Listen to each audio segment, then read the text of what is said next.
So initially, there's no torque.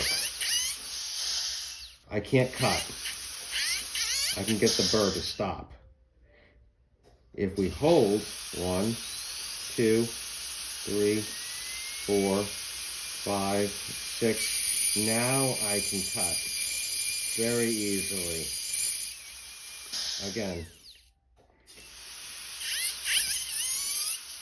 it takes a while, but you can even hear it.